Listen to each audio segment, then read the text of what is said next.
We're T-minus 10, 9, 8, 7, 6, 5. We have the code ready to start. 2, 1, 0. Booster ignition and liftoff of Shuttle Endeavour with NASA's final space station crew compartment that brings a bay window view to our celestial backyard.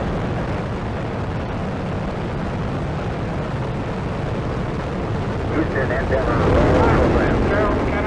I, John Fitzgerald Kennedy, do solemnly swear That you will faithfully execute the office down of position President on of the track United for its States, flight to that I the will International faithfully Space execute Station. the office of President of the United States, and will, to the best of your ability, and will, to the best of my ability, preserve, protect, and defend the Constitution of the United States. preserve, protect, and defend the Constitution of the United States. So help you God.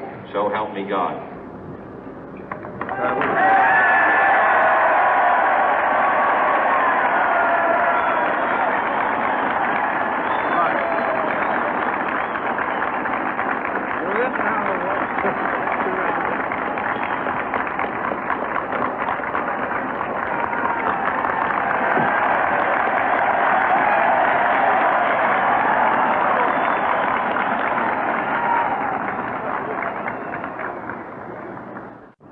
Vice President Johnson, Mr. Speaker, Mr. Chief Justice, President Eisenhower, Vice President Nixon, President Truman, Reverend clergy, fellow citizens. We observe today not a victory of party, but a celebration of freedom, symbolizing an end as well as a beginning, signifying renewal as well as change. For I have sworn before you and Almighty God the same solemn oath our forebears prescribed nearly a century and 3/4 ago. The world is very different now, for man holds in his mortal hands the power to abolish all forms of human poverty and all forms of human life. And yet the same revolutionary beliefs for which our forebears fought are still at issue around the globe. The belief that the rights of man come not from the generosity of the state, but from the hand of God. We dare not forget today that we are the heirs of that first revolution. Let the word go forth from this time and place to friend and foe alike that the torch has been passed to a new generation of Americans born in this century, tempered by war, disciplined by a hard and bitter peace, proud of our ancient heritage, and unwilling to witness or permit the slow undoing of those human rights to which this nation has always been committed and to which we are committed today at home and around the world.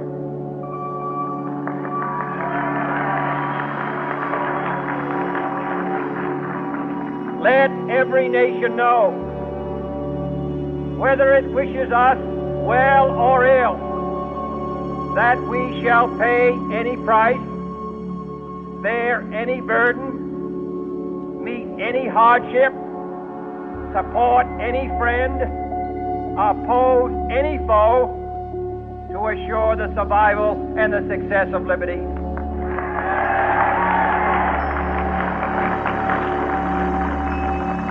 This much we pledge and more. To those old allies whose cultural and spiritual origins we share, we pledge the loyalty of faithful friends. United, there is little we cannot do in a host of cooperative ventures. Divided, there is little we can do, for we dare not meet a powerful challenge at odds and split asunder. To those new states whom we welcome to to the ranks of the free, we pledge our word that one form of colonial control shall not have passed away merely to be replaced by a far more iron tyranny. We shall not always expect to find them supporting our view, but we shall always hope to find them strongly supporting their own freedom, and to remember that in the past, those who foolishly sought power by riding the back of the tiger ended up inside.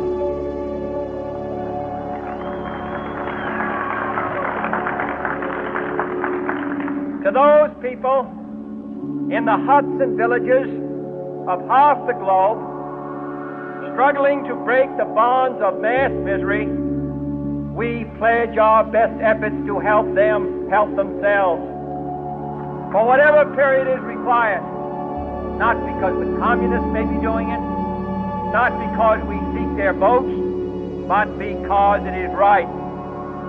If a free society cannot help the many who are poor, it cannot save the few who are rich.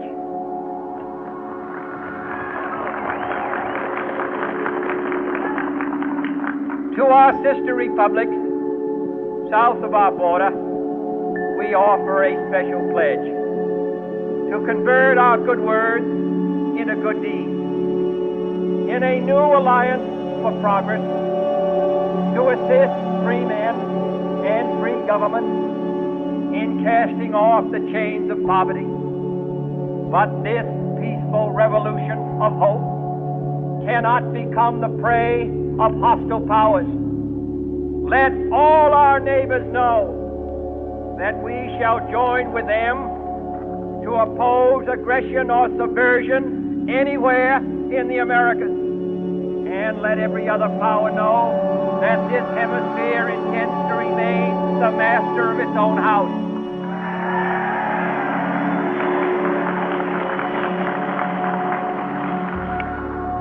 To that World Assembly of Sovereign States, the United Nations, our last best hope, in an age where the instruments of war have far outpaced the instruments of peace, we renew our pledge of support to prevent it from becoming merely a forum for invective, to strengthen its shield of the new and the weak, and to enlarge the area in which its writ may run.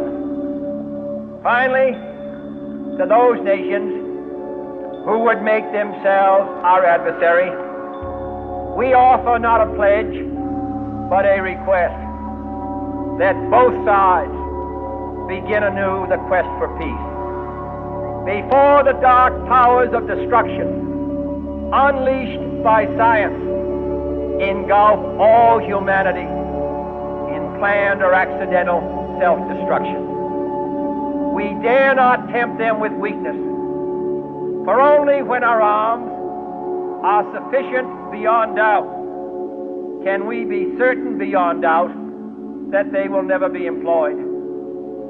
But neither can two great and powerful groups of nations take comfort from our present course, both sides overburdened by the cost of modern weapons, both rightly alarmed by the steady spread of the deadly atom, yet both racing to alter that uncertain balance of terror that stays the hand of mankind's final war. So let us begin anew, remembering on both sides that stability is not a sign of weakness, and sincerity is always subject to proof. Let us never negotiate out of fear, but let us never fear to negotiate.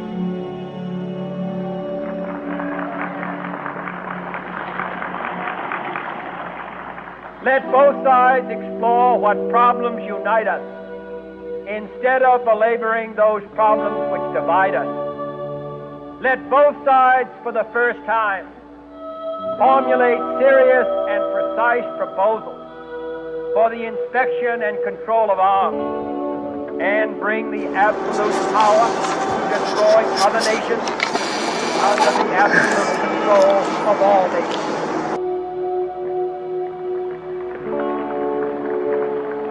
Let both sides seek to invoke the wonders of science instead of its terrors. Together, let us explore the stars, conquer the desert, eradicate disease, tap the ocean depths, and encourage the arts and commerce. Let both sides unite to heed in all corners of the earth the command of Isaiah to undo the heavy burden and let the oppressed go free. And if a beachhead of cooperation may push back the jungle of suspicion, let both sides join in creating a new endeavor, not a new balance of power, but a new world of law,